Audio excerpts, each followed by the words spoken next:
បងប្អូនណាដែលចង់បានសៀវភៅកែប្រែវាសនាពីក្រទៅមាននេះគឺនឹងផ្លាស់ប្ដូរជោគវាសនារបស់បងប្អូនទាំងក្រុមគ្រួសារតែម្ដងសៀវភៅមួយនេះនឹងជួយឲ្យបងប្អូនដឹងពីហុងស៊ុយផ្ទះដឹងពីជោគវាសនារបស់បងប្អូននិងក្រុមគ្រួសារដឹងពីរឿងជាច្រើនដែលស្ទើរតែមិនគួរជឿថាវានឹងកើតឡើងនៅក្នុងផ្ទះរបស់បងប្អូន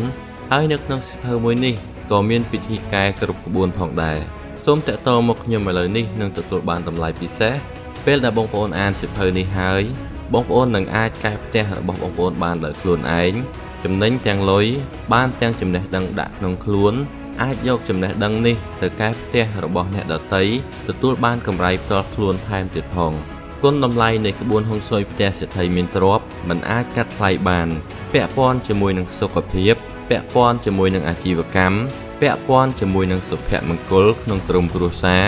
ពាក់ព័ន្ធជាមួយនឹងលុយកិត្តិយសបងប្អូនរស់នៅក្នុងផ្ទះបែបណា